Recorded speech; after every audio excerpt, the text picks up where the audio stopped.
uh, I brought us together today to talk about bias. There are biases that run me without my permission. There are biases that run you without your permission, and it's costing us. It's costing you, and it's costing me. Um, Before we get into it, let me define what I mean by bias. What does bias mean? Bias is essentially a mental shortcut, right? We need biases. Don't hear me saying that biases are inherently bad. Biases are inherently neutral, if not beneficial, because if you think about all of the decisions that you make in the course of a day, if you had to make those decisions rationally, carefully, methodically, thoughtfully, then we wouldn't get anywhere. So, here's a bias of mine, for example, that doesn't cost me much. I don't like zucchini. Now, how do I know I don't like zucchini? If you offered me zucchini right now, I would say no, thank you, because I have had zucchini a number of times, and I've actually liked zucchini exactly one time. It was prepared in such a way I don't even know what they did. I enjoyed it. Every other time, I haven't liked the flavor, and I haven't liked the texture. So as soon as you say the word zucchini, I don't even have to think about it. I immediately have kind of a gut reaction. No, thank you. That's my gut reaction, despite the fact that I have liked zucchini. Just most of the time I do not. So I have a bias against zucchini. It's a mental shortcut. There are lots of mental shortcuts that we go through in the course of a day, right? What is your bias? I have a bias for picking things up with my right hand. It's easier for me, as it is likely for you. Now, here's another example of a very common bias. Now, I've talked to lots of people who remember somebody from their childhood whom they really didn't like. And let's say that person's name was Jason, right? That person's name might be anything in the world for you, right? I remember that guy, Jason. I did not like Jason. Jason was my tormentor in elementary school. And so there we have many of us, a gut reaction, a knee-jerk reaction against people named Jason, for better or for worse. We don't know this person, Jason, and we can, most of us, most of the time, overcome that initial knee-jerk reaction. We just know that in the pit of our stomach, there's a little bit of a twist when we hear that name, Jason. This is a bias. And again, biases are neutral, if not even beneficial, because we couldn't get through our day without biases. And it can be important to recognize how much biases run our lives, and potentially destructively, because there are so many biases that run us that we have not consciously chosen, right? I didn't choose the bias against zucchini. It just is a thing that evolved. You didn't choose that bias against Jason. It's just a thing that evolved because of your experience. And we have biases because of our cultural, our enculturation. So, for example, there are lots of cultures in which crickets are an important bit of food. Grubs, maybe an important bit of food.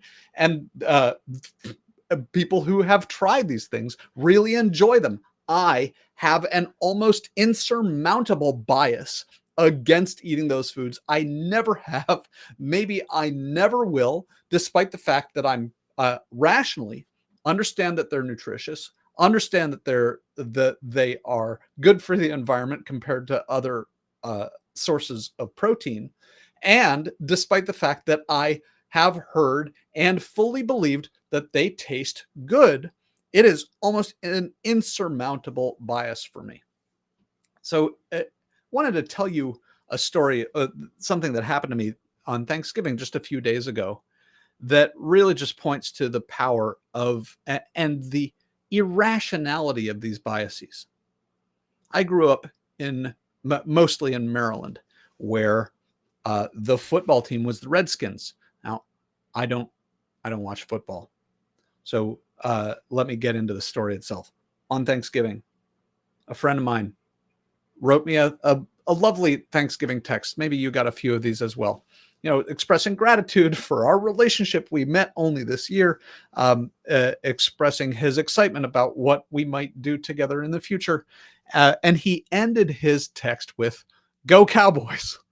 So I assumed, turns out correctly, I assumed that he was talking about the Cowboys, the football team, and that he was planning to watch a Cowboys game later that day, rooting for the Cowboys. So I simply looked up, I used Google on my phone to find out who are the Cowboys playing. And I got the immediate answer that the Cowboys are playing the Commanders on Thanksgiving. Well, I haven't heard of the Commanders.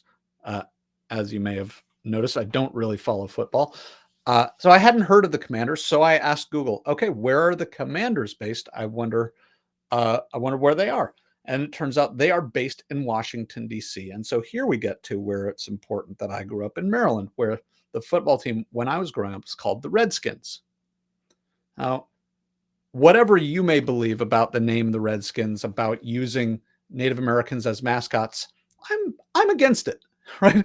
I think it's exploitative, and as I over the years saw the efforts that people were making to get the Redskins in particular and other sports teams in general to let go of Native American mascots, to let go of potentially pejorative names like the Redskins. Uh, I rooted for I rooted for these movements, and still, despite the fact that I don't follow football, I don't know how the Redskins are doing. The only Redskins game I even remember watching was the Super Bowl in the 80s when the Redskins won, and I remember being so excited and having this feeling of elation despite the fact that I had not watched any other Redskins game that I could think of. Our team had won. And so over the years, while I uh, would notice this movement asking the Washington, D.C. to change the name of its sports team, at the same time, I both rooted for the success of that movement, hoping that Washington, D.C. would change the name of its sports team. And at the same time, I had this kind of gut, visceral reaction against that movement only in Washington, D.C. No, that team is the Redskins. Yes, let's change the name of the Braves. Yes, let's change their mascot. And I had just this irrational gut reaction against changing the name of the football team that I only kind of rooted for, despite almost never watching a game, because it was the area in which I grew up and I felt some kind of home team connection.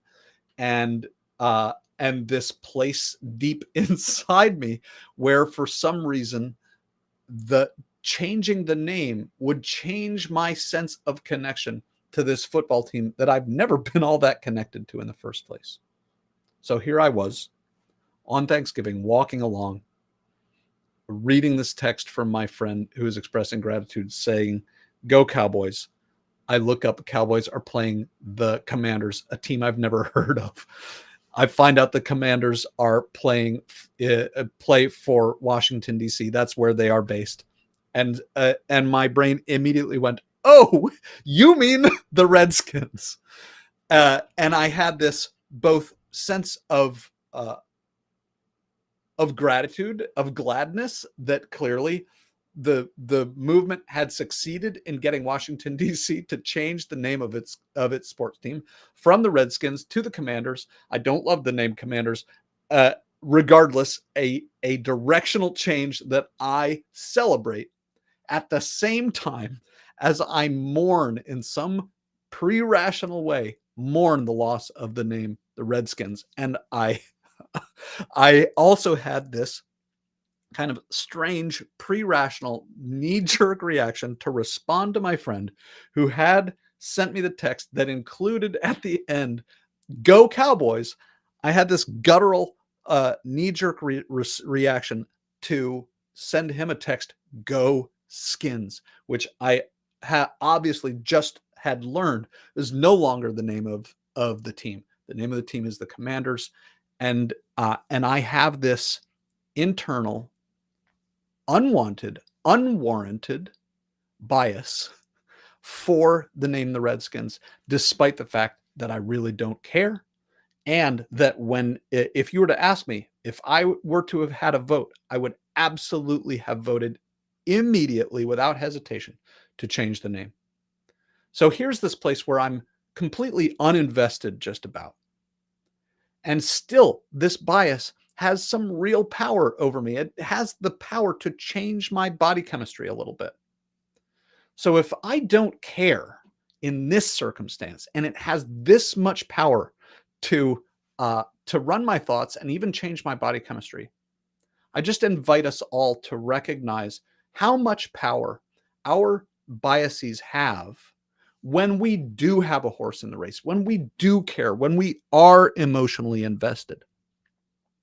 I can uh, I can give you the examples of the countless times that I've been in some argument with my wife where she has said, "Here's why I think you're in the wrong here." And I immediately have the intellectual recognition of how correct she is. And sometimes I can make that turn on a dime and say, "You're right. I'm sorry," and back off and apologize and change my approach with her. And sometimes I see the truth of what she's saying, and it's minutes, hours, sometimes even days before I can bring myself to say, "You are right." And again, here is a place where this time I'm emotionally invested in being right. I'm emotionally invested in my bias. So it's harder for me to let go. At least in this instance, I am aware. So, how much more powerful over my life, the decisions that I make, how much power do the biases that I am not even aware that I have, how much power do they have to shape the decisions that I make, the way that I treat people, the way that I speak to people, the way that I speak to people that I love and care about, like my wife, like my daughter, like the folks on my team, like our clients. And so I invite you to consider, what are the biases that are running you, the ones that are just creeping in to the edges of your awareness, at looking at these biases that just tickle, that just touch the edges of our awareness, can help train us to recognize the biases that maybe aren't in our awareness yet. And then we can consciously choose to permit that bias to keep running us. Because as I said at the beginning, we would not be able to get through our day without our biases. We would not be able to get anywhere or do anything without giving some control of the decisions that we make to decisions that we have already made by encoding them as biases. And to gain the awareness of what biases are running us, what are our biases even, that gives us the opportunity to choose to continue to let that bias run, or perhaps to start to reprogram and more consciously choose the biases that we have, so that we have more power to behave in more loving ways, to make decisions that are better for our lives and our businesses, to make decisions that are better for the people around us, to make decisions that are better for our customers and clients, because instead of unconsciously choosing the algorithms that run us, we are making those choices consciously. If this story has prompted any awareness of biases that run you, or reminded you of any biases that make you laugh in your own self, or that you are working to change, then I encourage you to comment about them and keep the conversation going. I'm Aaron Schmuckler, CEO, co-founder, trainer at the Yes Works, where we are helping to cultivate and engineer the kinds of cultures where people and profits both rise, because these are cultures of trust. I hope you had a wonderful Thanksgiving, and I wish you a wonderful holiday season. Bye-bye.